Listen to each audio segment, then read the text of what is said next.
Tick tock, time on a walk. Hip hop, solo nigga no pare. La cancha sa mañana ko panza chana. La cancha pa tuya hula panda. Tick tock, time on a walk. Hip hop, solo nigga no pare. La cancha sa mañana ko panza chana. La cancha pa tuya hula panda. Ladies and G's, boys and G's, it's the forbidden son of athletics, Karabu J, with an episode of Beyond Athletics. I'm joined by a woman for a woman's special episode. Women's Month, as you all know, it's about to end. But I thought I should give you a special one for Women's Month, and I do not do the intros. This is why I did not say your name. I let the people do the intros. I am Will. Cool. My name is Raissa. I am your 100 meter and 200 meter athlete from UJ. For those that know me, hi. That's my baby cousin. Sorry. Hi. Yeah. It's a house with a child. Sorry. Hello. Yeah. She's beautiful for me. I love kids. Hello. How is she? He's fine. He's like very chilling. Oh, he's a he. Hi. Hello. Okay. Hey. Raissa is not only you just mentioned athletics. You're not only an athlete. I believe you're also a model. I am a commercial model from here and there. So sorry for the background noise, y'all. I am a commercial model, so I model from here today. I'm not the tallest, so I only do like adverts and stuff and like billboards, or hopefully I book the right job. Yeah. So that's you maybe outside of your world of track. What else do you do? Besides the world of track, I work, study. I think one thing about me is when I'm very focused on my athletics, I don't do much. So currently my work is trying to get back into season and getting my speed back and everything like that. But rather than that, I do work from time to time. Rather than that, I'll do a lot of modeling jobs. So like I'd work for Fashion Week. And do projects with designers here and there. So yeah, it's pretty cool. Nice. So how do you first get exposed to running or athletics? Because that's the first question I usually ask people. How do you first get exposed to athletics? Dude, I think it all started where, this little child and everybody's like, how fast? Yeah. And then you're like, oh, actually, and then when you're in primary school, you want to show off. People like, oh, here's Raissa. Everybody would be so afraid of running next to me. And then I was like, okay, this is actually serious. But I only kind of started taking it in like high school because it paid my school fees. So nice. Yeah. So pretty much, yeah. You're a fast kid at the age of what age? Is it maybe primary school? I started running grade 1. So I was how old in grade 1? I was like 6, 7. However old you are in grade 1. And then, but I mean, obviously in grade 1, 2, and 3, you're doing like these stupid races. But then grade 3, they actually run with like the seniors because they're like, oh, actually, let's go. Because we did those, those little relays where you go back and forth like a suicide, but for like a kid. It was fun. Yeah. And it was fast, like, I get I won. I was like, oh, okay. And then the following year, they're like, no, you're just going to like run with the seniors because you look like you're fast. So, I was like used as a child. They like used me to get like points. Yeah. And you being born in the DRC, did you grow up in here or did you grow up there and maybe get this side at a later stage? So I grew up in the Congo. So I was born in Congo. I came here when I was 5. Yeah. Around there. And then, so basically I was raised here, but just born that side. Came here when I was about 5 years old with my aunt, and then I've lived here ever since, pretty much, yeah. How is it that I love, these African countries that speak French, especially French. It's really interesting. And actually, your name is French. I saw it. It's thinker, but that's the basic meaning. I think maybe there's a deeper meaning. What's the deeper meaning to your name? Yes. So it is thinker. Well done for doing that. It does mean thinker. It also does mean rose in another language. And I was recently told by a Muslim girl that it's actually a common Muslim name, which means goddess, which is oh, I was like, okay, I thought it was basic. Okay. So yeah, but and very interesting name. You don't come across a lot of Raissa, especially the way you spell mom. Yeah. Are you a thinker? Big one, an overthinker, to be precise. People do that. I always say why. You know, when people give you information, you're just like, something about telling me is not right. It's not fitting, you know. You're lying some way. Yeah. So, yeah, it's just the perks of wanting to figure out the nitty-gritties of everything. Yeah. But going back to the 5-year-old you, growing up this side, how do you grow up? How is the family set up? Which like first friend do you make? You know, those first friends are the most memorable ones that you remember, and the friends in primary school. How is Raissa growing up, the family and everything? So I went to a pretty interesting primary school. It was really nice. My very first friend, her name was Pearl, and she was like so sweet. She was very calm. She was like super yellow. I was like super dark, so like complimenting each other, so people would say. My family household was pretty strict. I grew up in a very strict household. It wasn't I can go out whenever I want to go out, or I can come home late. Like, I had to ask for permission a lot, and they were very academic focused. We were very an academic focused family. And then when they realized that, Raissa is actually fast and I need to run and do these things, it was but what about you? Like your work? Okay, we hear you're fast, but what about your work? And it was a lot of convincing. But I mean, I had a good primary. I mean, I was bullied here and there, like which other kid isn't. But I know it was so sad. And I was short. I'm already short. I imagine me in primary school. I was like, So I mean, like not necessarily every child, but as kids, you don't necessarily always understand, like, she's coming from another country.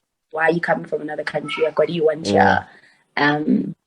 But I did have friends that really did, they like stood up for me. It was really nice. So nice to hear. Strict household. Oh, I can only imagine. I wouldn't say I grew up in a strict household, but my mom was strict on some things. But so maybe this is something I can relate to there. And your transition to high school and just being now a teenager, you know, there's so many things that happen in that stage. And I believe for women, it's a lot. It's just a lot. Would you say that? So what it is. I mean, like,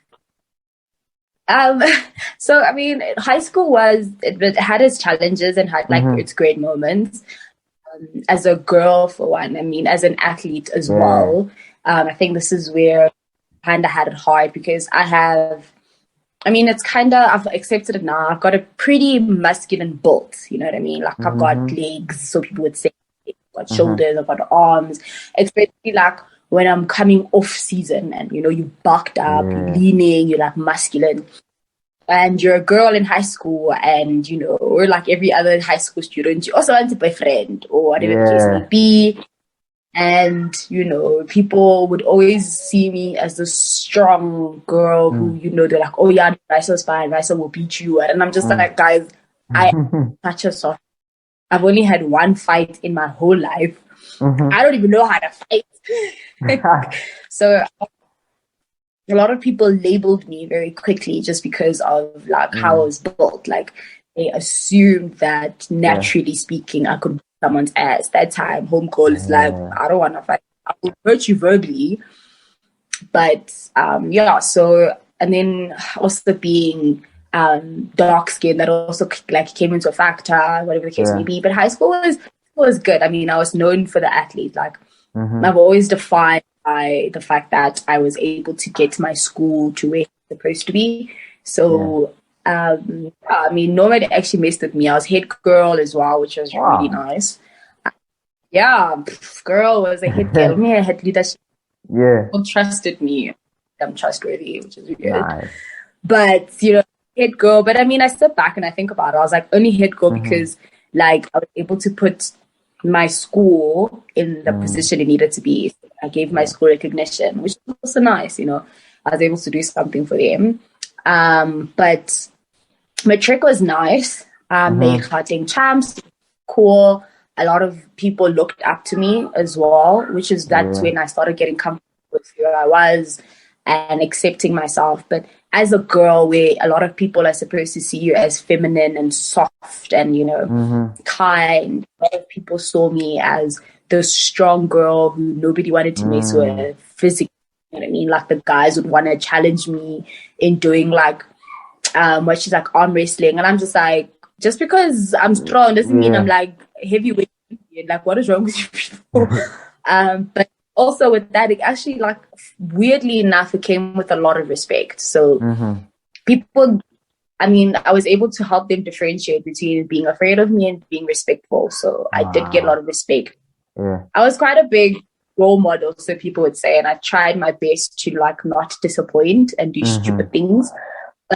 High school as a girl that is in athletics it's something else. It's like its own genre. Just hate it. But you learn to just like go with it and be like, you know what, it's honestly whatever. Yeah. Wow. Yeah. I'm inspired. I'm motivated by the high school youth. So, what the social changes maybe in your life and social factors that influences as people, and at this age you are trying to probably figure yourself out as an athlete and a teenager that's, as you said, maybe trying to get a boyfriend, trying to go through these stages of becoming a woman.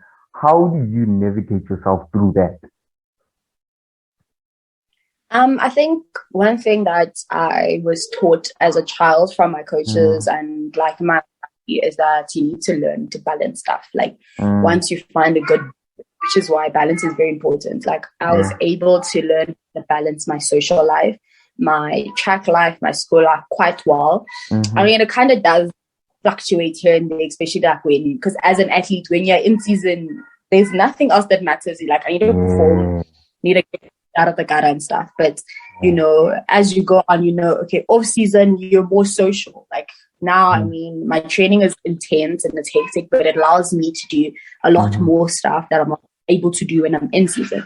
So I kind of was able to like work my way around my seasons as well. So I'm a social butterfly and I'm everywhere to anyway. Like when someone's like, that's how we're going to this party, I'm like, I'm off season, let's go, But then I've also been able to surround myself with people that are very understanding of my life, and people have learned to adjust according to how I am. So yeah, I mean, the people that I have been in relationship with have been super understanding because I mean, I have my priorities that do change according to my seasons. So, but I mean, top priority is to perform because we've got goals and we've got dreams that we need to achieve.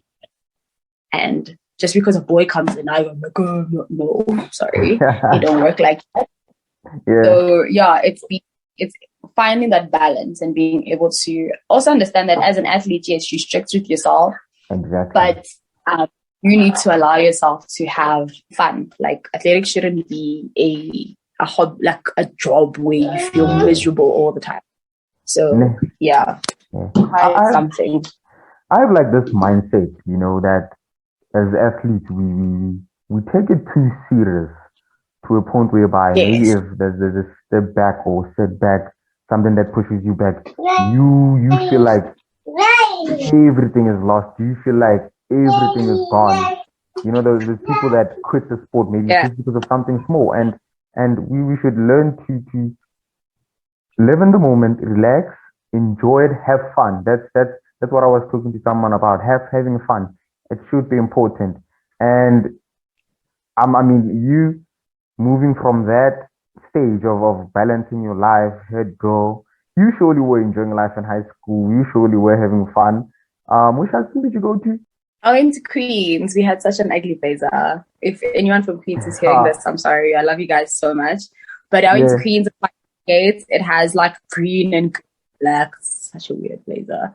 But yeah, I mean, what is it? Yeah, I think if you know Eastgate? Yeah, I know Eastgate. Yeah, so there's that big ass school down the road. It has like 5 weird fields. It's so big. It's unnecessarily big. I think I've seen the uniform, but not the school. I think I've seen the uniform, but yeah, not you the have school. the uniform. So far from JP, boys and stuff. It's not that. Sorry, but yeah, I mean, high school was fun. I mean, as a track athlete, I had to learn from a young that I had to enjoy the sport that I was doing and like accepting the fact that not every season is your season, and you want to accept that, you actually understand, and it's patience. Like that's athletics is one thing that's virtue with it. Ladies and G's, boys and G's, it's the forbidden son of athletics, Karabo J.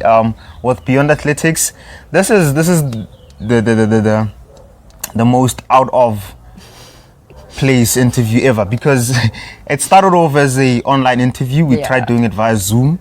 You saw what happened. Internet connection. The internet was not on our side that day. We had to move it to this day. Thank you to Raissa so much for allowing this opportunity. You actually suggested we do it on that side of DFC, but I had something to do. And then we had to come this side at the track. You were just talking about, we firstly spoke about you growing up, starting athletics in primary school, and then high school, where you now started becoming this fast athlete. You said it took you through high school. You were actually head girl, ne? Yes, I was. Yeah, you were a head girl at your school. Which school? I went to Queens. Yeah, Queens. Somewhere at school. Yeah. Why do you say that? Guys, I mean, everybody thinks because Queens looks nice. Yeah. It's the students that make a school, and we have a reputation, but yeah. Yeah. And just talking, you spoke about some of the qualities maybe you had in that moment, what you learned as a teenager, and now I want to get to transitioning into a university student or an adult, you know, by the law, legally, so 18-year-old going up, not just being 21 or something like that, because I feel it's a huge part of our lives, that transition. You just after school, what happened there, and what qualities did you take from your high school experience? So for me, I don't necessarily jump straight into varsity, so I took a gap year because I didn't know what to do with my life. And I mean, taking the gap year, I think that helped me prepare much more for varsity than high school actually did. High school just like taught me that you need to go to school, but outside of that, like I learned how to do my tax because I had to get a tax number and I needed to understand certain things, but that all stemmed from me taking a gap year and stuff. And but then rather than that, high school did kind of teach me that, I mean, my teachers always say, when you get to varsity, your lecturers don't care, like whether you submit, you don't submit. So I kind of had to grow stronger, so they say. But being a head girl also helped a lot, like taking up lots of leadership roles and, you know, stepping up to situations where not a lot of people would step up in the sense.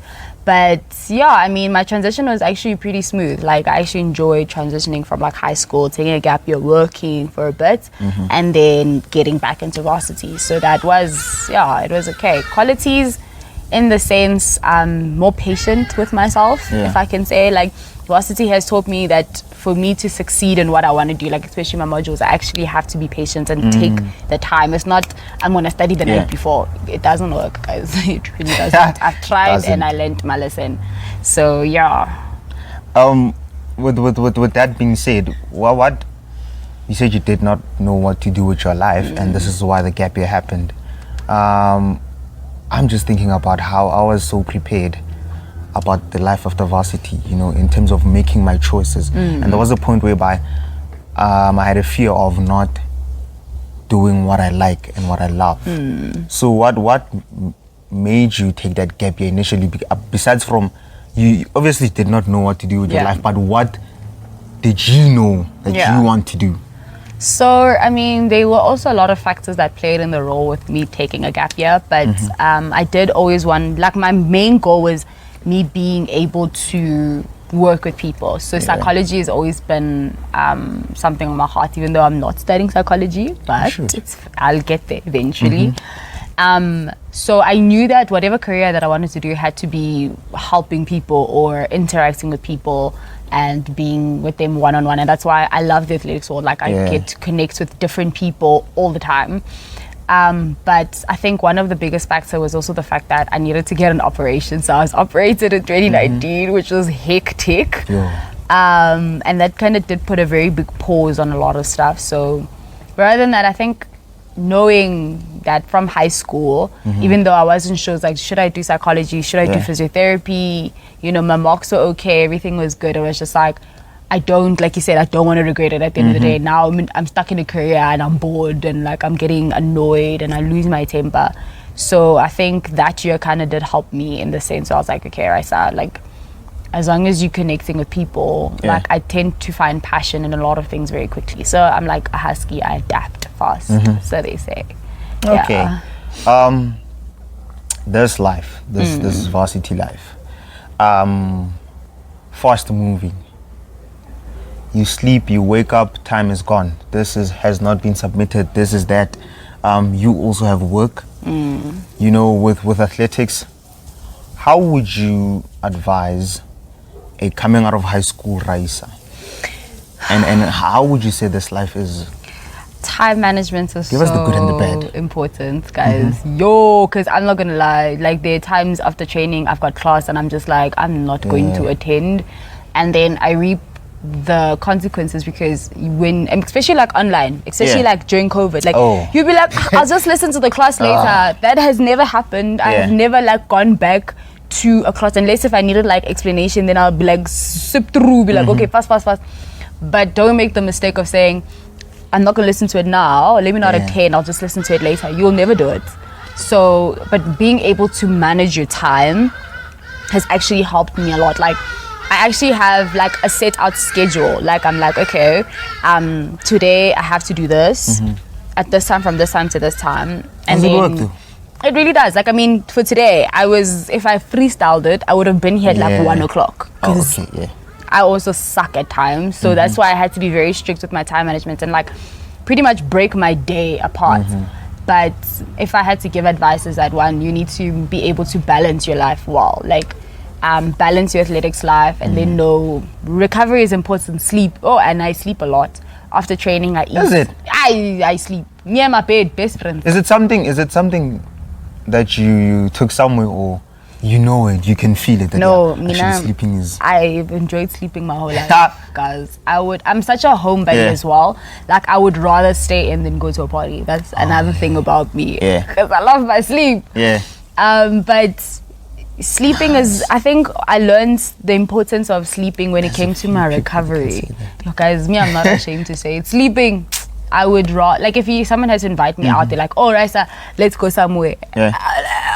We could just stay inside the house. You know what I mean? It's not like a big deal. But you know, also seeing the importance of small stuff like sleeping after training helped me recover a lot, and that's when I saw the benefits of it.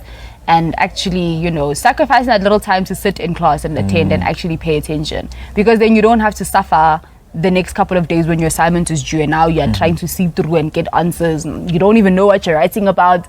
I've done that. I wrote an exam for a module I did not study for. Did I not fail? But it's fine. So it's important to like just know that you need to set time, and that everything does like requires a sacrifice one way or the other.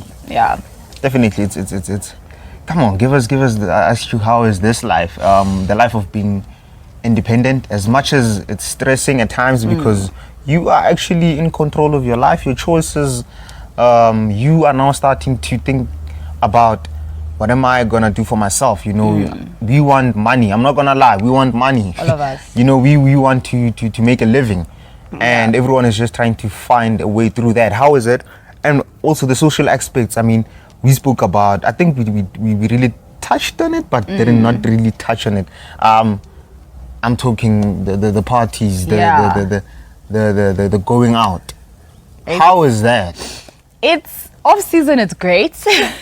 You go out because your off season, you go mad, yeah. But I mean, like you said, being independent, like luckily I do have a job, so I do kind of have my own money, and it's amazing spending my own money because nobody's gonna tell me what I can and cannot buy. But obviously you also have to be super responsible because then when the month ends, you don't want to be like, yo, now I'm like dead broke. Oh, shit. So you do put like money aside, but then the rest you like blow it or do whatever you want to do with it. So it's great. Like socially, like I said before, athletics is, you need to know that you need to know your seasons. Like you need to know, okay, this pre-season, in season, I can't really socialize much, and that's why it's important to have friends that understand and are actually there to support you more than being like, oh, Raissa's boring because she doesn't want to go to a party. She'll rather sleep because she's got to rest instead. And this is where my friends know I sleep all the time.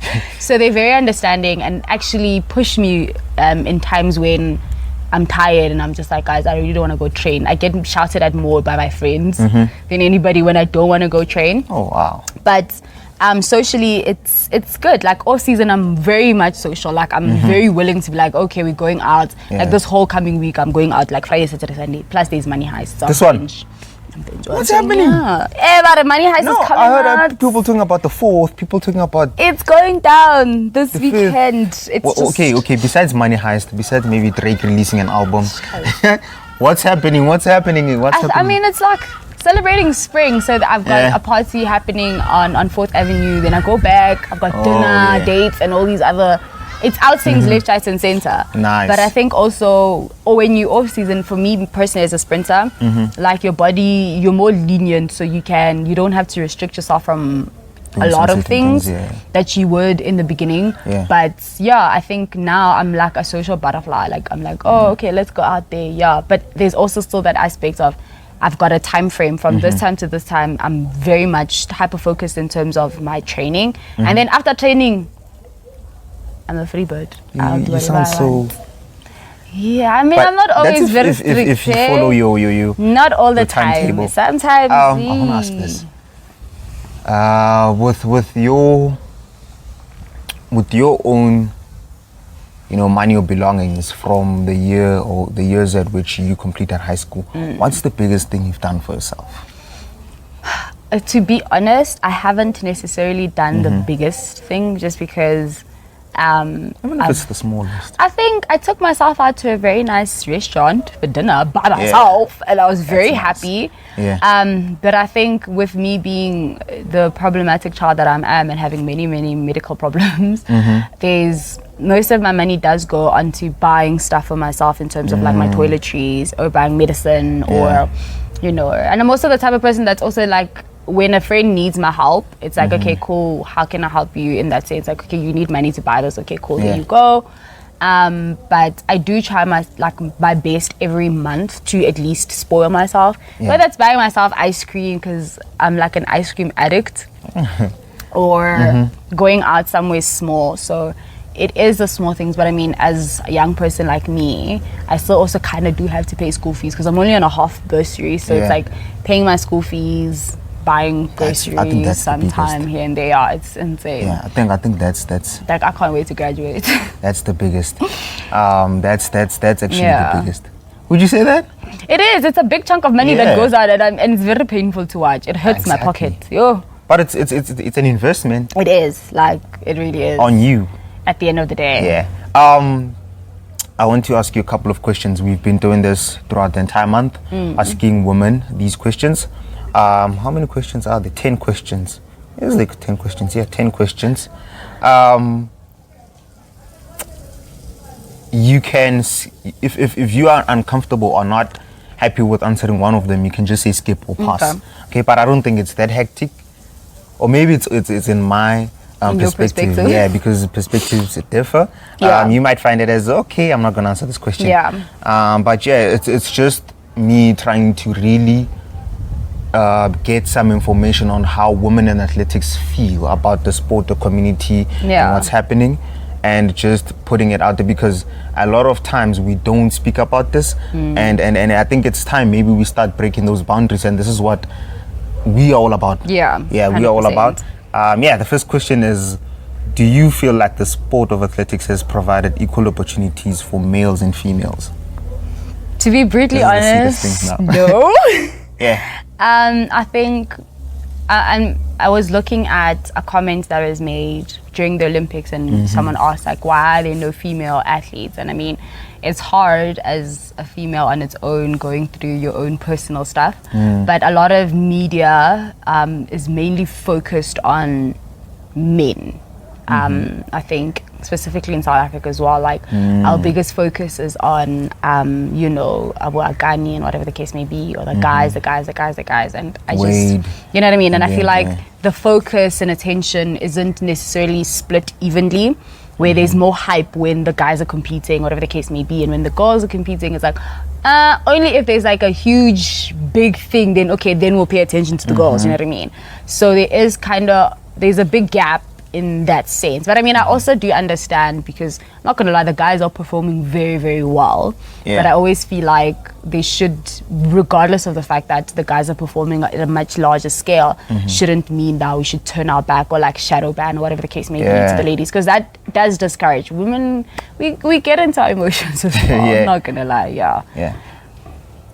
Okay. The second one, what are some of the challenges women, you to be specific, face that you think men don't face? So some of the challenges that maybe you feel like you face or women face that men don't face.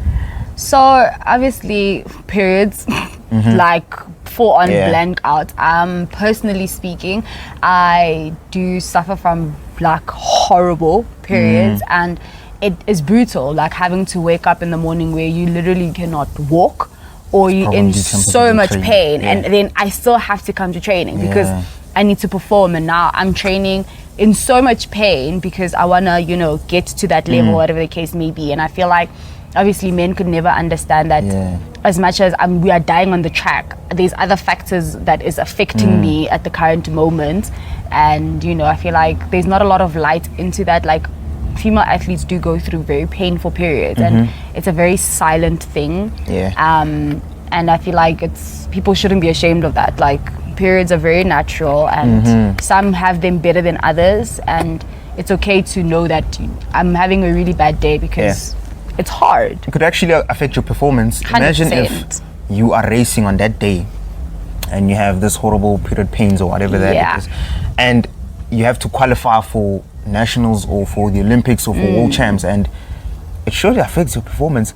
But question now comes into play: how does maybe we deal with this? How do we deal with this as athletics?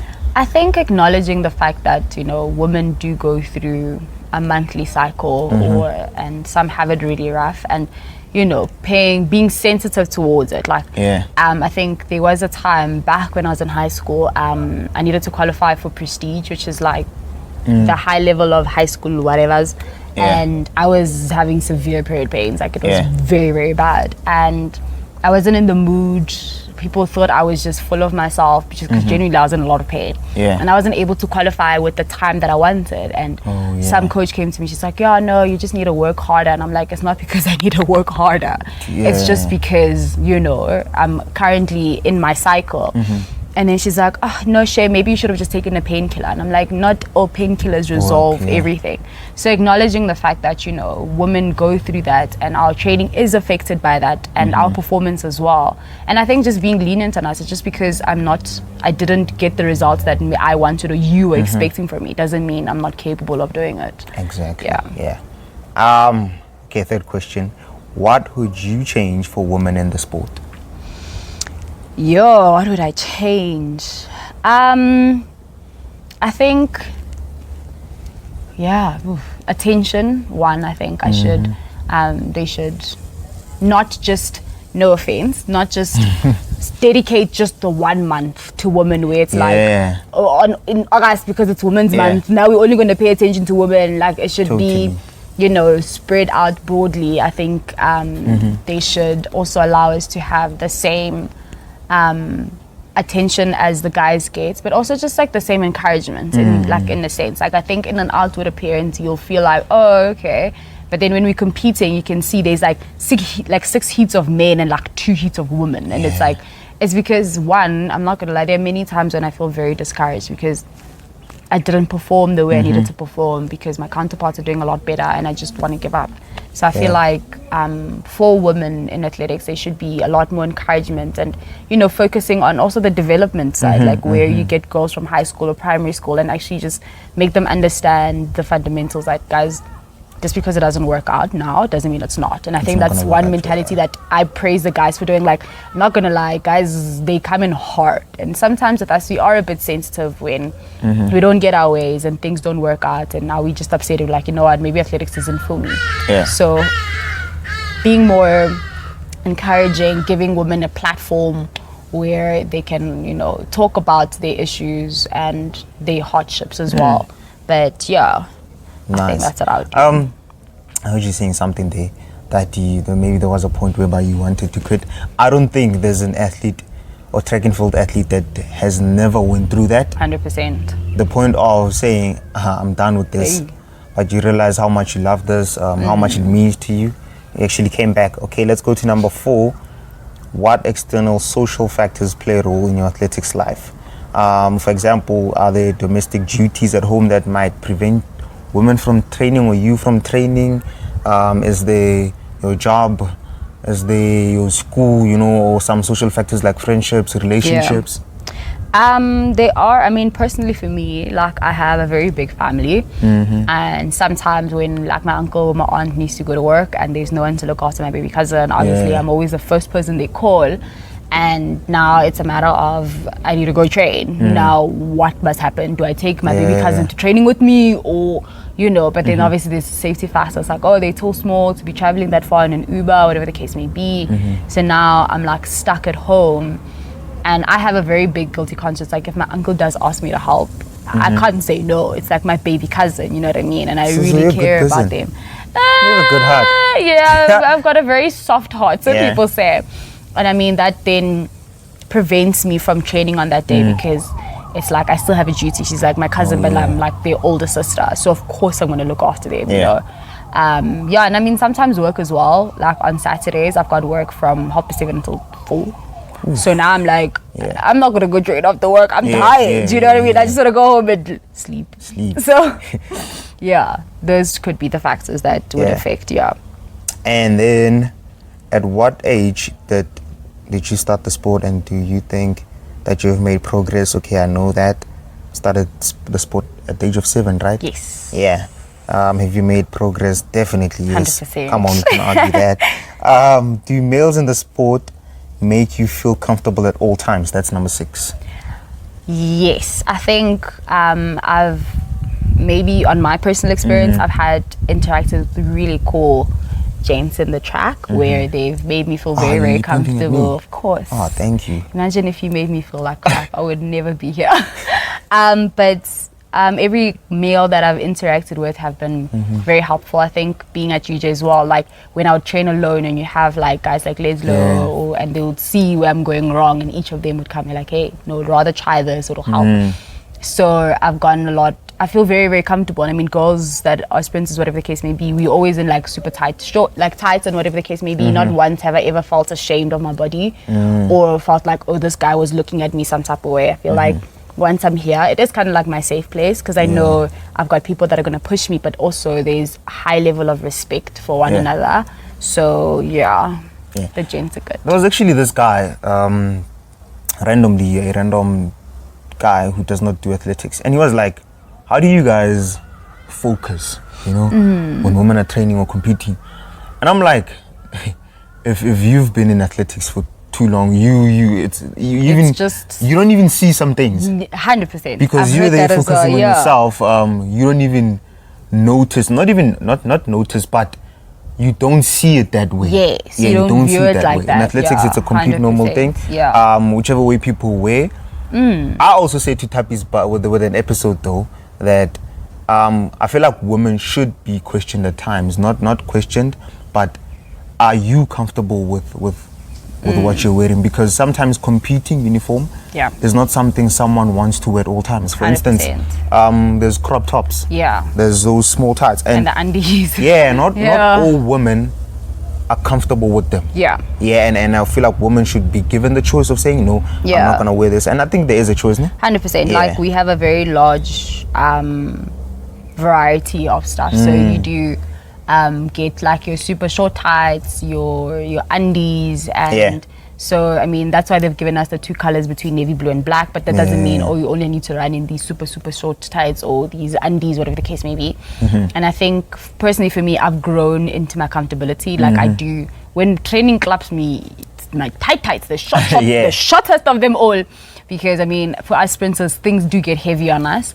But after a while, like you just see that people are focused and don't have time to be looking at each other's bums or whatever the case may be. Like we focused and we have a job that needs to be done. Athletes are focused. Number 7, what do you think about some of the rules and regulations athletics federations are implementing on women? For example, the DSD rule that prohibits women with high testosterone levels to compete in some distances. I feel like it's just, I want to swear so bad. You can. It's absolute bullshit, guys. Like, it pisses me off so badly because it's like, you telling me that what I was born with is now a problem. Like, I can't control the fact that I've got high levels of testosterone. And, you know, like, I can't control that I was born the way I am. So now you're putting... It's, for me, it's like, it's really... It's discriminative and it's disrespectful. It's you basically looking at me in my face and telling me you're not good enough, or you know you don't fit the standards that we want. It's like I'm not supposed to be making you comfortable. You know what I mean? Like I'm here to do my job. I'm here to perform and get to the level that I see fit, not what you think is okay. It's like we women, we sprinters, we athletes, we will produce testosterone. If one produces more than the other, so what must happen? Now you want, because I just feel like it takes away your authentic self. It's like this whole Custer situation. It's like you wanting her to be put on like these injections and stuff that isn't who she is, but you're then saying there's a problem. But it's, for me, it just frustrates me. Like I was so angry at IAAF that year. I was like, I'm so done with you guys. But then now, like I was looking at the Olympics and the girl that broke the 800-meter record. I'm like, so now can Caster come back? Because the times are different. Does it now? Is it still a testosterone thing? People in the federation, I feel like people just, they must just leave women alone, honestly speaking. You know what I think? I've said this before.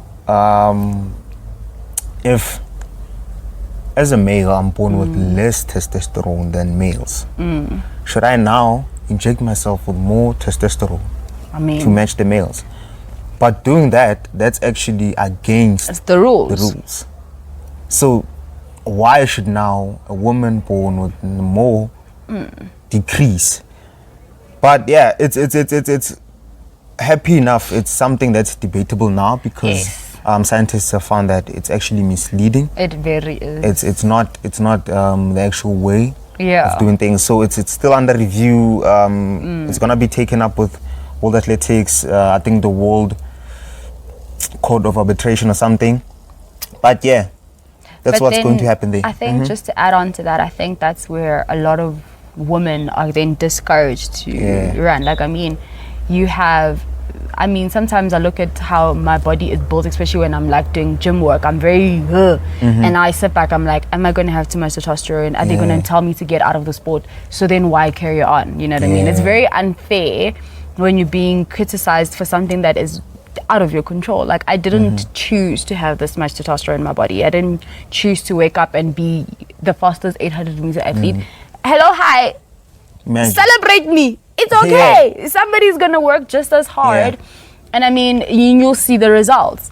So it is very discouraging. I'm not gonna lie, but that's also another thing they need to work on.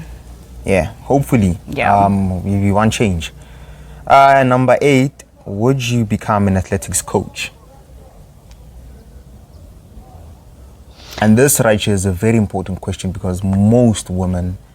okay, let me allow you to answer first before I tell you. So I would, but it's not my... Like, I don't see myself being like, oh, okay, cool. Like, if I'm in a state where, like, I see a school is needing an like athletics coach, and I'm just like, I can definitely help 100%, I would jump onto that wagon and go in full force. But would I just be like, okay, I'm now just gonna sign up to be a coach? Not necessarily. Like, I mean, I'm difficult myself. Now I'm just thinking about another small version of me. I feel like would butt heads so much, and I also get very emotional. Like, when I'm angry, I cry. Yo, guys, I'm that type of person. When I'm shouting at someone, like if we're having an argument, I cry. I'm sensitive, okay? So, but I mean, if the need is there, which, I mean, the need is always there. I would definitely go help. I sometimes go back to my high school and be like, where can I help? Like, help my old coach. I'm like, do you need assistance in like teaching them drills? Like, what do we need? But do I see myself being a coach? No, unfortunately not. I saw with your reaction, a lot of women say no. And the question why we asked this question this month is because look at the coaches here, exactly. Limited female coaches. I think I know 1 or 2. And they're like on jumps. So I want to see more women coaching in the sport. 100%, But I think the other fact is money, to be honest. There's not a lot of money. If we had money, if this spot paid, guys, everybody would be a coach. If there was money, people would want everybody to would be. coaches, But I mean, you're right. It would be really nice to see more female coaches. And I mean, I love the female coaches that I've seen. I'm like, Wade's old coach was amazing. She was great. And some other coaches that are ladies, and it's really good to see. But again, high focus is like male coaches are like also spotlight, I guess. Number 9, mention your idea of how athletics should be or feel like. I think, for me, athletics should be a safe place. Athletics should be where you don't have to pretend to be something that you're not. Athletics should be a place where you are able to, you know, see your mistakes, and it's a safe place for people to come to you and be like, hey, I see this is where you're struggling. How can I build you? Not a place where it's just like a dog eat world. It's like, oh, you making a mistake, I'm not even gonna come and help you. Like, I'll let you, you know, do that. And I think that's why I value like UJ a lot. I mean, when I was here by myself, and the amount of people that came to me and were like, hey, Raissa, we're seeing this is where you're going wrong. Maybe try it like this or try it like that. So as much as it's an individual sport, we're still such a big team and such a big family. So yeah, I think for me, athletics should be a home. It's a home away from a home. Most definitely. Number 10, second last question. I forgot the last one, but I know it by head. Are you physically and psychologically in a happy place within the sport? I'm getting there. I think I've had my fair share of frustration, like any other athlete that's constantly getting injured. It's very frustrating and it's very demotivating. But like I said, when you have a great team, a great family that is there to constantly check, like when I'd go to physio, they'd be like, are you okay? You're back. What are they saying? Like, being in that state and knowing that I'm actually doing something good, like I'm getting somewhere.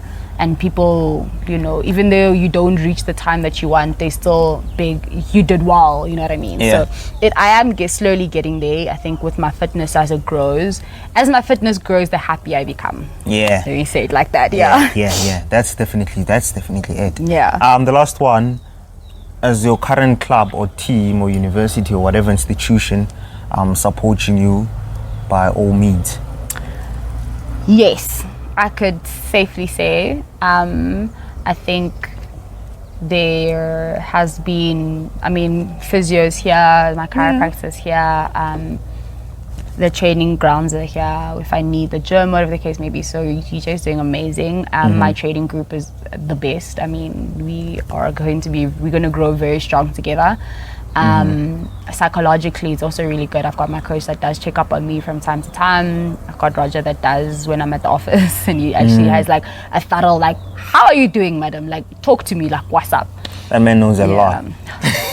He can be a lot, but it comes from a very good place, and I think once you get to know him, he's got a very big heart, and it's really nice. Like I went through a lot this year, and I was, people think that you always have to be all gloomy, like, oh Raissa, I'm so sorry, and Raja's like, madam, you're fine, everything's okay. And sometimes you just need that, like, that's you good, you're fine, nothing happened, you're okay. So they have provided well in terms of psychologically, emotionally, and all these stuff. So shout out to the big men. Credit to you, the manager of all managers. Away from the serious stuff now.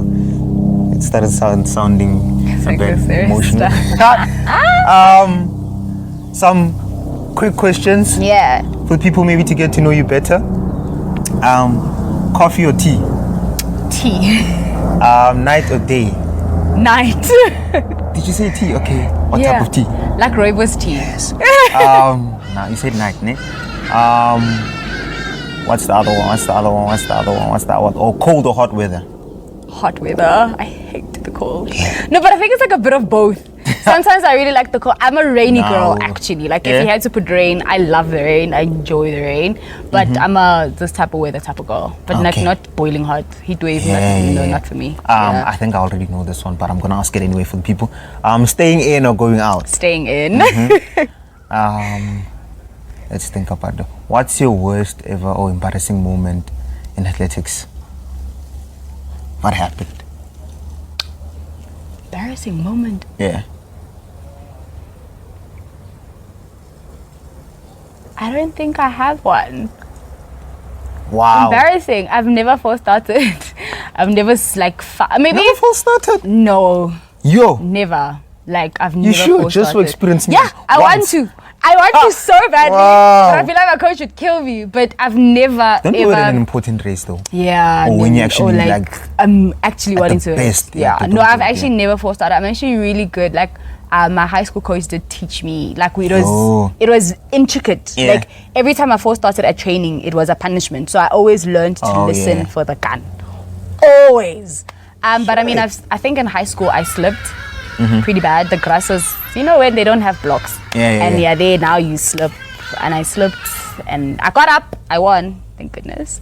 But it was like, people are looking at me. And like, obviously everyone would look, and I was like, crap, okay. Yeah. Don't look at me. But yeah. Other than that, I don't think I have like. Yeah. No. Okay. Let's go. Juice or sodas? You have to choose.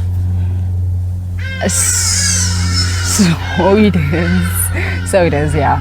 Says a sprinter. Don't ask about my diet, right? I think I already know this one as well. iPhone or Android? iPhone. Exactly. But yeah, that just gives you an idea of who Raissa is. We're not gonna give away who Raissa is completely. No. But I hope we got to, really touch something, really get the people to know something about you, how you think, and some of the things that you believe in. You are not only an athlete, but a model. I think let's put it in one word: a superwoman. I said it as well to someone. She is definitely. I think all women are superwomen. They deserve all the recognition, attention. Let's start being aware. Let's start being self like introspective of what we think about women and how we are treating women. I'm talking about anyone, because women sometimes also treat other women badly. 100%. So let's start working on that. And I wanted to ask something. How was it meeting Caster? I saw you guys at the Nike football Yes, center. that was insane. Like, that was a really great experience. She is like the funniest person ever, and she's so sweet. Nice. That experience was really, really nice. Like, it also just, I don't know, it just like sparked something in you. Like, your passion just like, when you sing another woman and she's doing great, and besides everything that she's going through, she still has such a big smile on her face. She's still very passionate about the sport. And I was like, come Raissa, let's do this. We're doing something, right? So that experience was great. What are you guys doing there? It was like we were testing out shoes. So we were testing out the turbos and these new Nike turbos and stuff. So we were doing that test drive, and it was like a whole Nike event thing. Like we did workouts with like Alyssa and her sister and the rugby guy, what's his name again? I forgot his name. Okay. I'm so bad with names. But yeah, it was like a really cool thing. Like we got like a whole bunch of clothes. We didn't get to keep the shoes though. That was sad. I thought that was the aim though. Yeah, I know, right? Yeah. And I've been sweating in these shoes. Just let me take it home, you know? And it was your size. It was my size. Yeah, I mean, they asked for your size. They asked for everything. It was a really good experience. It was really, really nice. Like the Nike team treated us amazing. But yeah, I think the highlights was we had like a little sprinting competition, 20 meters. I won. You won, definitely. Yeah.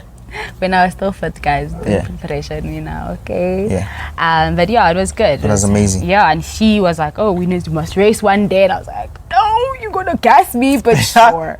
Yeah. I think you can take it on. Maybe like the first 20 meters. No, I think you can. 100. Maybe like the first 20 meters. I think you can. I believe in you. One day. 100 meters is not too long. Maybe in like 2023 when I'm fit in my peak. Yeah. Okay. Talk us through what's happening now in your life, what you are just looking forward to, athletics wise, whatever it is that you want to share maybe. You recently just told me, I think we can talk about it because it's the 1st of September, your training group and training under the comeback king. I think he's going to do something amazing. Ranilo Apani just came back coaching. What are we looking at? Yeah, there's a lot comebacks for a lot of us, specifically me, myself. I need to get back into the old Raissa. I need to get my full speed back. So I'm excited for the next coming season. I'm also excited for an injury-free season. I think this is going to be, well, not necessarily just an injury-free season, but many more seasons. So athletics-wise, it is looking very exciting.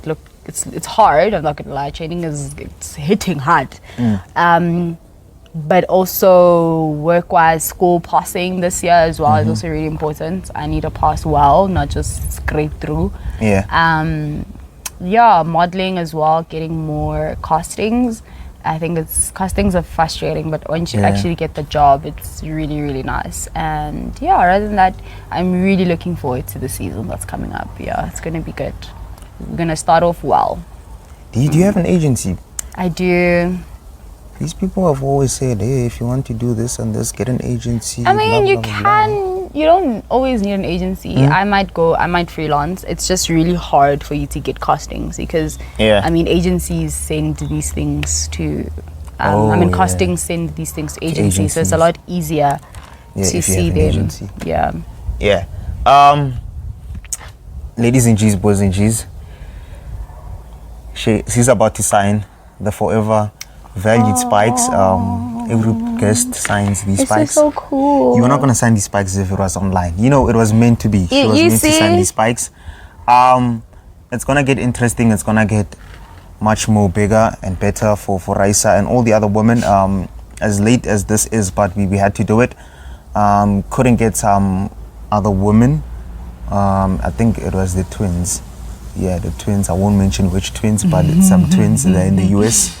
I wanted to get them on. I think we can still do that.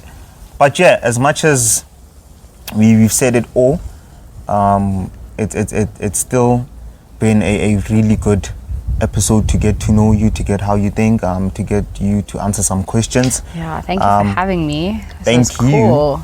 It's an honor. Thank you so much for allowing this. And yeah, taking your time.